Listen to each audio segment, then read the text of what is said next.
कबीर। कमाई आपनी कभू न निष्फल जाए, सात समुद्र आड़ा पड़े मिले अगाड़ी जाए। अर्थात कर्म की कमाई कभी निष्फल नहीं होती, चाहे उसके सम्मुख सात समुद्र ही क्यों न आ जाए। अर्थात कर्म के वश में होकर जीव सुख एवं दुख भोगता है। अतः सत्कर्म करें, पाप का फल भोगना ही पड़ता है। मनुष्य को ऐसी शंका नहीं करनी चाहिए कि मेरा पाप तो कम था पर दंड अधिक भोगना पड़ा, अथवा मैंने पाप तो किया नहीं पर दंड मुझे मिल गया। कारण कि यह सर्वज्ञ, सर्वसुहृद, सर्वसमर्थ भगवान का विधान है कि पाप से अधिक दंड कोई नहीं भोगता, और जो दंड मिलता है वह किसी न किसी पाप का ही फल होता है। किसी गांव में एक सज्जन रहते थे। उनके घर के सामने एक सुनार का घर था।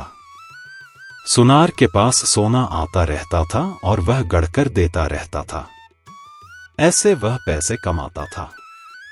एक दिन उसके पास अधिक सोना जमा हो गया। रात्रि में पहरा लगाने वाले सिपाही को इस बात का पता लग गया। उस पहरेदार ने रात्रि में उस सुनार को मार दिया और जिस बक्से में सोना था उसे उठाकर चल दिया। इसी बीच सामने रहने वाले सज्जन लघुशंका के लिए उठकर बाहर आए। उन्होंने पहरेदार को पकड़ लिया कि तू इस बक्से को कैसे ले जा रहा है। तो पहरेदार ने कहा, तू चुप रह, हल्ला मत कर, इसमें से कुछ तू ले ले और कुछ मैं ले लूं। सज्जन बोले, मैं कैसे ले ला, मैं चोर थोड़े ही हूं। पहरेदार ने कहा, देख तू समझ जा, मेरी बात मान ले, नहीं तो दुख पाएगा। पर वे सज्जन माने नहीं। तब पहरेदार ने बक्सा नीचे रख दिया और उस सज्जन को पकड़कर जोर से सीटी बजा दी। सीटी सुनते ही और जगह पहरा लगाने वाले सिपाही दौड़कर वहां आ गए। उसने सबसे कहा कि यह इस घर से बक्सा लेकर आया है और मैंने इसको पकड़ लिया है। तब सिपाहियों ने घर में घुसकर देखा कि सुनार मरा पड़ा है। उन्होंने उस सज्जन को पकड़ लिया और राजकीय आदमियों के हवाले कर दिया। जज के सामने बहस हुई तो उस सज्जन ने कहा कि मैंने नहीं मारा है, उस पहरेदार सिपाही ने मारा है। सब सिपाही आपस में मिले हुए थे। उन्होंने कहा कि नहीं, इसी ने मारा है, हमने खुद रात्रि में इसे पकड़ा है, इत्यादि। मुकदमा चला। चलते चलते अंत में उस सज्जन के लिए फांसी का हुक्म हुआ। फांसी का हुक्म होते ही उस सज्जन के मुख से निकला, देखो सरासर अन्याय हो रहा है। भगवान के दरबार में कोई न्याय नहीं। मैंने मारा नहीं, मुझे दंड हो और जिसने मारा है वह बेदाग छूट जाए, जुर्माना भी नहीं, यह अन्याय है। जज पर उसके वचनों का असर पड़ा कि वास्तव में यह सच्चा बोल रहा है, इसकी किसी तरह से जांच होनी चाहिए। ऐसा विचार करके उस जज ने एक षड्यंत्र रचा। सुबह होते ही एक आदमी रोता चिल्लाता हुआ आया और बोला, हमारे भाई की हत्या हो गई सरकार, इसकी जांच होनी चाहिए। तब जज ने उसी सिपाही को और कैदी सज्जन को मरे व्यक्ति की लाश उठाकर लाने के लिए भेजा। दोनों उस आदमी के साथ वहां गए जहां लाश पड़ी थी। खाट पर लाश के ऊपर कपड़ा बिछा था, खून बिखरा पड़ा था। दोनों ने उस खाट को उठाया और उठाकर ले चले। साथ का दूसरा आदमी खबर देने के बहाने दौड़कर आगे चला गया।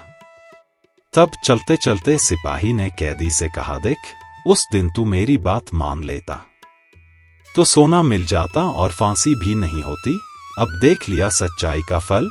कैदी ने कहा, मैंने तो अपना काम सच्चाई का ही किया था, फांसी हो गई तो हो गई, हत्या की तूने और दंड भोगना पड़ा मेरे को। भगवान के यहां न्याय नहीं। खाट पर झूठ मूठ मरे हुए के समान पड़ा हुआ आदमी उन दोनों की बातें सुन रहा था। जब जज के सामने खाट रखी गई तो खून भरे कपड़े को हटाकर वह उठ खड़ा हुआ और उसने सारी बात जज को बता दी कि रास्ते में सिपाही यह बोला और कैदी यह बोला। यह सुनकर जज को बड़ा आश्चर्य हुआ। सिपाही भी हक्का बक्का रह गया। सिपाही को पकड़कर कैद कर लिया गया। परंतु जज के मन में संतोष नहीं हुआ। उसने कैदी को एकांत में बुलाकर कहा कि इस मामले में तो मैं तुम्हें निर्दोष मानता हूं, पर सच सच बताओ कि इस जन्म में तुमने कोई हत्या की है क्या? वह बोला, भूत पहले की घटना है। एक दुष्ट था जो छिपकर मेरे घर मेरी स्त्री के पास आया करता। मैंने अपनी स्त्री को तथा उसको अलग अलग खूब समझाया था, पर वह माना नहीं। एक रात वह घर पर था और अचानक मैं आ गया। मेरे को गुस्सा आया हुआ था। मैंने तलवार से उसका गला काट दिया और घर के पीछे जो नदी है उसमें फेंक दिया। इस घटना का किसी को पता नहीं लगा। यह सुनकर जज बोला, तुम्हारे को इस समय फांसी होगी ही। मैंने भी सोचा कि मैंने किसी से घूस रिश्वत नहीं खाई, कभी बेईमानी नहीं की, फिर मेरे हाथ से इसके लिए फांसी का हुक्म लिखा कैसे गया? अब संतोष हुआ।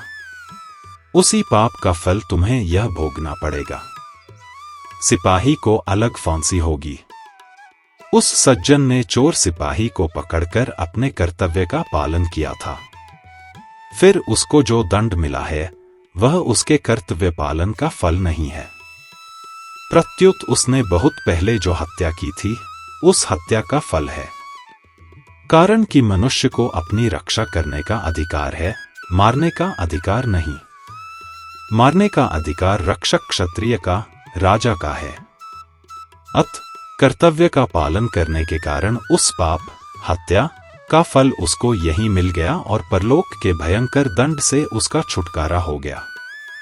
कारण कि इस लोक में जो दंड भोग लिया जाता है उसका थोड़े में ही छुटकारा हो जाता है, थोड़े में ही शुद्धि हो जाती है, नहीं तो परलोक में बड़ा भयंकर ब्याज सहित दंड भोगना पड़ता है। इस कहानी से यह पता लगता है कि मनुष्य के कब किए हुए पाप का फल कब मिलेगा इसका कुछ पता नहीं। भगवान का विधान विचित्र है। जब तक पुराने पुण्य प्रबल रहते तब तक उग्र पाप का फल भी तत्काल नहीं मिलता। जब पुराने पुण्य खत्म होते हैं तब उस पाप की बारी आती है। पाप का फल दंड तो भोगना ही पड़ता है, चाहे इस जन्म में भोगना पड़े या जन्मांतर में।